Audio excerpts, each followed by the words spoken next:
About this time, an ambitious young reporter from New York arrived one morning at Gatsby's door and asked him if he had anything to say. Anything to say about what? Inquired Gatsby politely. Why, any statement to give out. It transpired after a confused 5 minutes that the man had heard Gatsby's name around his office in a connection which he either wouldn't reveal or didn't fully understand. This was his day off, and with laudable initiative he had hurried out to see. It was a random shot, and yet the reporter's instinct was right. Gatsby's notoriety spread about by the hundreds who had accepted his hospitality and so became authorities on his past, had increased all summer until he fell just short of being news. Contemporary legends, such as the underground pipeline to Canada, attached themselves to him, and there was one persistent story that he didn't live in a house at all, but in a boat that looked like a house and was moved secretly up and down along the Long Island shore. Just why these invitations were a source of satisfaction to James Gatz of North Dakota isn't easy to say. James Gatz, that was really, or at least legally, his name. He had changed it at the age of 17 at the specific moment that witnessed the beginning of his career, when he saw Dan Cody's yacht drop anchor over the most insidious flat on Lake Superior. It was James Gatz who had been loafing along the beach that afternoon in a torn green jersey and a pair of canvas pants. But it was already Jay Gatsby who borrowed the rowboat, pulled out to the Tumalee, and informed Cody that a wind might catch him and break him up in half an hour. I suppose he'd had the name ready for a long time. Even then, his parents were shiftless and unsuccessful farm people. His imagination had never really accepted them as his parents at all. The truth was that Jay Gatsby of West Egg, Long Island, sprang from his platonic conception of himself. He was a son of the gods, a phrase which, if it means anything, means that just that he must be about his father's business, the service of a vast, vulgar, and meretricious beauty. So he invented just the sort of Jay Gatsby that a 17-year-old boy would be likely to invent, and to this conception he was faithful to the end. For over a year, he had been beating his way along the south shore of Lake Superior as a clam digger and a salmon fisher, or in any other capacity that brought him food and bed. His brown hardening body lived naturally through the half-fierce, half-lazy work of the bracing days. He knew women early, and since they spoiled him, he became contemptuous of them, of young virgins because they were ignorant, of the others because they were hysterical about things which his overwhelming self-absorption he took for granted. But his heart was in a constant turbulent riot. The most grotesque and fantastic conceits haunted him in his bed at night. A universe of ineffable gaudiness spun itself out in his brain while the clock ticked on the washstand and the moon soaked with wet light his tangled clothes upon the floor. Each night he added to the pattern of his fancies until drowsiness closed down upon some vivid scene with an oblivious embrace. For a while these reveries provided an outlet for his imagination. They were a satisfactory hint of the unreality of reality, a promise that the rock of the world was founded securely on a fairy's wing. An instinct toward his future glory had led him, some months before, to the small Lutheran college of St. Olaf in southern Minnesota. He stayed there 2 weeks, dismayed at its ferocious indifference to the drums of his destiny, to destiny itself, and despising the janitor's work to which he was to pay his way through. Then he drifted back to Lake Superior, and he was still searching for something to do on the day that Dan Cody's yacht dropped anchor in the shallows along shore. Cody was 50 years old then, a product of the Nevada silver fields, of the Yukon, of every rush for metal since '75. The transactions in Montana copper that made him many times a millionaire found him physically robust, but on the verge of a soft-mindedness, and suspecting this an infinite number of women tried to separate him from his money. The none too savory ramifications by which Ella Kay, the newspaper woman, played Madame de Menton to his weakness and sent him to sea in a yacht, were common knowledge to the turgid journalism of 1902. He had been coasting along all too hospitable shores for 5 years until he turned up as James Gatz, Destiny at Little Girl Bay. To the young Gatz, resting on his oars and looking up at the railed deck, the yacht represented all the beauty and glamour in the world. I suppose he smiled at Cody. He had probably discovered that people liked him when he smiled. At any rate, Cody asked him a few questions. One of them elicited the new brand name, and found that he was quick and extravagantly ambitious. A few days later, he took him to Duluth and brought him a blue coat, 6 pair of white duck trousers, and a yachting cap. And when the Tumalee left for the West Indies and the Barbary Coast, Gatsby left too. He was employed in a vague personal capacity. While he remained with Cody, he was in turn steward, mate, skipper, secretary, and even jailer. For Dan Cody sober knew what lavish things Dan Cody drunk might soon be about, and he provided for such contingencies by reposing more and more trust in Gatsby. The arrangement lasted 5 years, during which the boat went 3 times around the continent. It might have lasted indefinitely, except for the fact that Ella Kay came on board one night in Boston, and a week later Dan Cody inhospitably died. I remember the portrait of him up in Gatsby's bedroom, a gray, florid man with a hard, empty face, the pioneer debauchee, who, during one phase of American life, brought back to the eastern seaboard the savage violence from the frontier brothel and saloon. It was indirectly due to Cody that Gatsby drank so little. Sometimes in the course of gay parties, women used to rub champagne into his hair. For himself, he formed the habit of letting liquor alone. And it was from Cody that he inherited money, a legacy of $25,000. He didn't get it. He never understood the legal device that was used against him, but what remained of the millions went intact to Ella Kay. He was left with his singularly appropriate education. The vague contour of J. Gatsby had filled out to the substantiality of a young man. He told me all this very much later, but I've put it down here with the idea of exploding those first wild rumors about his antecedents, which weren't even faintly true. Moreover, he told it to me at a time of confusion, when I had reached the point of believing everything and nothing about him. So I take advantage of this short halt while Gatsby, so to speak, caught his breath to clear this set of misconceptions away. It was a halt, too. In my association with his affairs, for several weeks I didn't see him or hear his voice on the phone. Mostly I was in New York, trotting around with Jordan, and trying to integrate myself with her senile aunt, but finally I went over to his house one Sunday afternoon. I hadn't been there 2 minutes when somebody brought Tom Buchanan in for a drink. I was startled, naturally, but the really surprising thing was that it hadn't happened before. There was a party of 3 on horseback, Tom and a man named Sloane, and a pretty woman in a brown riding habit who had been there previously. I'm delighted to see you, said Gatsby, sitting on his porch. I'm delighted that you dropped in. As though they cared. Sit right down. Have a cigarette or a cigar. He walked around the room quickly, ringing bells. I'll have something to drink for you in just a minute. He was profoundly affected by the fact that Tom was there, but he would be uneasy anyhow until he had given them something, realizing in a vague way that that was all they came for. Mr. Sloane wanted nothing. A lemonade? No thanks. A little champagne? Nothing at all, thanks. I'm sorry. Did you have a nice ride? Very good roads around here. I suppose the automobiles. Yeah. Moved by an irresistible impulse, Gatsby turned to Tom, who had accepted the introduction as a stranger. I believe we've met somewhere before, Mr. Buchanan. Oh, yes, said Tom, gruffly polite, but obviously not remembering. So we did. I remember very well. About 2 weeks ago. That's right. You were with Nick here. I know your wife, continued Gatsby, almost aggressively. That's so. Tom turned to me. You live here, Nick? Next door. That's so. Mr. Sloane didn't enter into the conversation, but lounged back haughtily in his chair. The woman said nothing either, until unexpectedly, after 2 highballs, she became cordial. We'll all come over to your next party, Mr. Gatsby, she suggested. What do you say? Certainly. I'd be delighted to have you. Be very nice, said Mr. Sloane without gratitude. Well, think ought to be starting home. Please don't hurry. Gatsby urged them. He had control of himself now, and he wanted to see more of Tom. Why don't you stay for supper? I wouldn't be surprised if some other people dropped in from New York. Come to supper with me, said the lady enthusiastically. Both of you. This included me. Mr. Sloane got to his feet. Come along, he said, but to her only. I mean it, she insisted. I'd love to have you. Lots of room. Gatsby looked at me questioningly. He wanted to go, and he didn't see that Mr. Sloane had determined he shouldn't.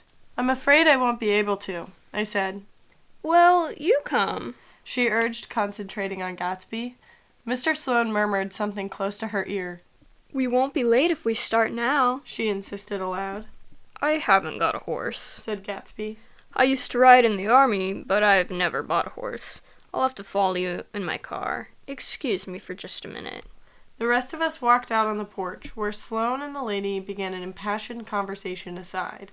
My God, I believe the man's coming, said Tom. Doesn't he know she doesn't want him? She says she does want him. She has a big dinner party. He won't know a soul there. He frowned. I wonder where in the devil he met Daisy. By God, I may be old-fashioned in my ideas, but women run around too much these days to suit me. They meet all kinds of crazy fish. Suddenly, Mr. Sloane and the lady walked down the steps and mounted their horses. Come on, said Mr. Sloane to Tom. We're late. We've got to go. And then to me. Tell him he couldn't wait, will you?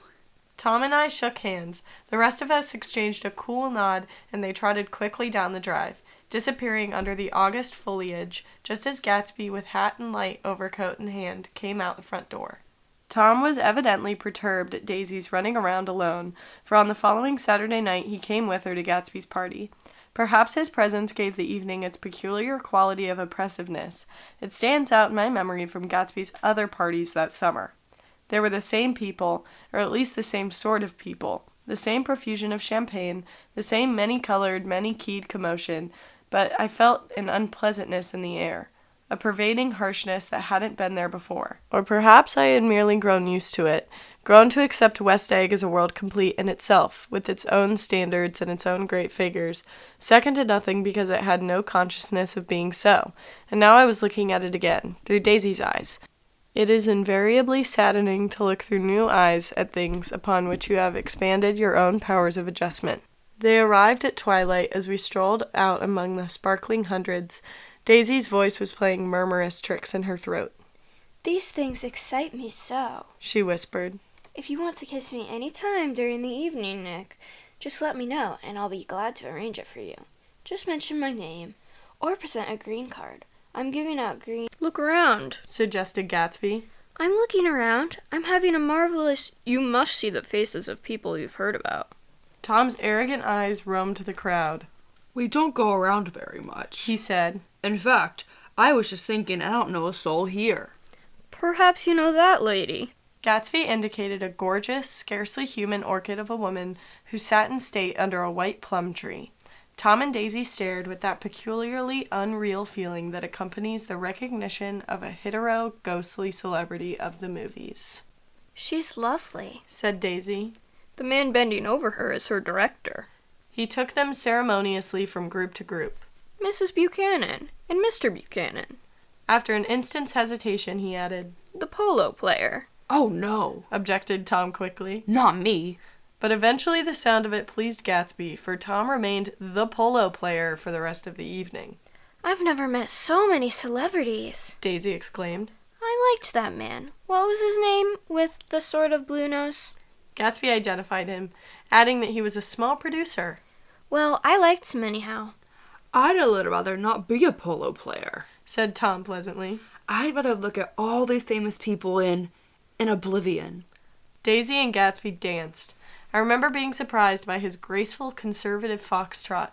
I had never seen him dance before. Then they sauntered over to my house and sat on the steps for half an hour, while at her request I remained watchfully in the garden. In case there's a fire or a flood, she explained. Or any act of God. Tom appeared from his oblivion as we were sitting down to supper together. Do you mind if I eat with some people over here? He said. A fellow's getting off some funny stuff. Go ahead, answered Daly genially. And if you want to take down any addresses, here's my little gold pencil. She looked around after a moment and told me the girl was common but pretty, and I knew that except for the half hour she'd been alone with Gatsby, she wasn't having a good time. We were at a particularly tipsy table. That was my fault. Gatsby had been called to the phone, and I'd enjoyed these same people only 2 weeks before. But what had amused me then turned skeptic on the air now. How do you feel, Miss Bedecker? The girl addressed was trying unsuccessfully to slump against my shoulder. At this inquiry, she sat up and opened her eyes. What? a massive and lethargic woman who had been urging Daisy to play golf with her at the local club tomorrow, spoke in Miss Bedeker's defense. Oh, she's all right now. When she's had 5 or 6 cocktails, she always starts screaming like that. I tell her she ought to leave it alone. I do leave it alone, affirmed the accused Howley. We heard you yelling, so I said a Doc Civet here. Here's somebody that needs your help, Doc. She's much obliged, I'm sure, said another friend, without gratitude. But you gotta dress her all wet when you stick her head in the pool. Anything I hate is to get my head stuck in a pool, mumbled Miss Bedeker. They almost drowned me once over in New Jersey. Then you ought to leave it alone, countered Dr. Kivett. Speak for yourself, cried Miss Bedeker violently. Your hand shakes. I wouldn't let you operate on me. It was like that. Almost the last thing I remember was standing with Daisy and watching the moving picture director and his star. They were still under the white plum tree, and their faces were touching except for a pale, thin ray of moonlight between. It occurred to me that he had been very slowly bending toward her all evening to attain this proximity, and even while I watched, I saw him stoop one ultimate degree and kiss her cheek. I like her, said Daisy. I think she's lovely. But the rest offended her, and inarguably because it wasn't a gesture, but an emotion. She was appalled by West Egg, this unprecedented place that Broadway had begotten upon a Long Island fishing village, appalled by its raw vigor that chafed under the old euphemisms, and by the too obstructive fate that herded its inhabitants along a shortcut from nothing to nothing. She saw something awful in the very simplicity she failed to understand. I sat on the front steps with them while they waited for their car. It was dark here in front. Only the bright door sent 10 square feet of light volleying out into the soft black morning. Sometimes a shadow moved against a dressing-room blind above, gave way to another shadow, an indefinite procession of shadows, who rogued and powdered in an invisible glass. Who is this Gatsby, anyhow? Demanded Tom suddenly. Some big bootlegger? Where'd you hear that? I inquired. I didn't hear it. I imagined it. A lot of these newly rich people are just big bootleggers, you know. Not Gatsby, I said shortly. He was silent for a moment. The pebbles of the drive crunched under his feet. Well, he certainly must have strained himself to get this menagerie together. A breeze stirred the gray haze of Daisy's fur collar. At least they're more interesting than the people we know, she said with an effort. You didn't look so interested. Well, I was. Tom laughed and turned to me. Did you notice Daisy's face when that girl asked her to put her under a cold shower? Daisy began to sing with the music in a husky, rhythmic whisper, bringing out a meaning in each word that it had never had before and would never have again. When the melody rose, her voice broke up sweetly, following it in a way a contralto voices have, and each change tipped out a little of her warm human magic upon the air. Lots of people come who haven't been invited, she said suddenly. That girl hadn't been invited. They simply forced their way in, and he's too polite to object. I'd like to know who he is and what he does, insisted Tom. And I think I'll make a point of finding out. I can tell you right now, she answered. He owns some drugstores, a lot of drugstores. He built them up himself. The dilatory limousine came rolling up the drive. Good night, Nick, said Daisy. Her glance left me and sought the lighted top of the steps, where 3 o'clock in the morning, a neat, sad little waltz of that year, was drifting out the open door. After all, in the very casualness of Gatsby's party, there were romantic possibilities totally absent from her world. What was it up there in the song that seemed to be calling her back inside?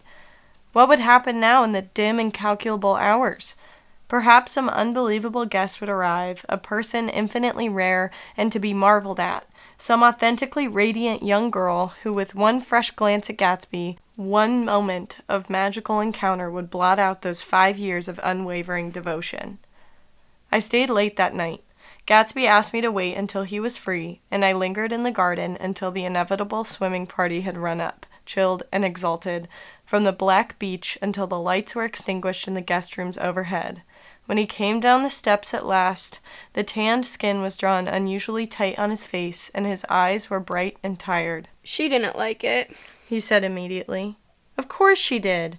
She didn't like it, he insisted. She didn't have a good time. He was silent, and I guessed at his unutterable depression. I feel far away from her, he said.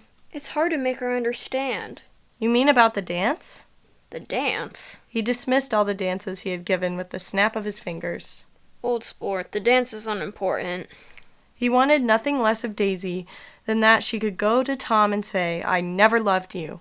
After she had obliterated 3 years with that sentence, they could decide upon the more practical measures to be taken. One of them was that, after she was free, they were to go back to Louisville and be married from her house, just as if it were 5 years ago. And she doesn't understand, he said. She used to be able to understand. We'd sit for hours. He broke off and began to walk up and down a desolate path of fruit rinds and discarded favors and crushed flowers. I wouldn't ask too much of her, I ventured. You can't repeat the past. Can't repeat the past? He cried incredulously. Why, of course you can. He looked around him wildly, as if the past were lurking here in the shadow of his house, just out of reach of his hand. I'm going to fix everything just the way it was before, he said, nodding determinedly. She'll see. He talked a lot about the past, and I gathered that he wanted to recover something, some idea of himself, perhaps, that he had gone into loving Daisy. His life had been confused and disordered since then, but if he could once return to a certain starting place and go over it all slowly, he could find out what that one thing was. One autumn night, 5 years before, they had been walking down the street when the leaves were falling, and they came to a place where there were no trees and the sidewalk was white with moonlight. They stopped here and turned toward each other. Now it was a cool night, with that mysterious excitement in it which comes at the 2 changes of the year. The quiet lights in the houses were humming out into the darkness, and there was a stir and bustle among the stars. Out of the corner of his eye, Gatsby saw that the blocks of the sidewalk really formed a ladder and mounted into a secret place above the trees. He could climb to it, as if he climbed alone, and once there he could suck on the pap of life, gulp down the incomparable milk of wonder. His heart beat faster and faster as Daisy's white face came up to his own. He knew that when he kissed this girl and forever wed his unutterable visions to her perishable breath, his mind would never romp again like the mind of God. So he waited, listening for a moment longer to the tuning fork that had been struck upon a star. Then he kissed her. At his lips' touch, she blossomed for him like a flower, and the incarnation was complete. Through all he said, even through his appalling sentimentality, I was reminded of something. An elusive rhythm, a fragment of lost words that I had heard somewhere a long time ago. For a moment a phrase tried to take shape in my mouth, and my lips parted like a dumb man's, as though there were more struggling upon them than a wisp of startled air. But they made no sound, and what I had almost remembered was uncommunicable forever.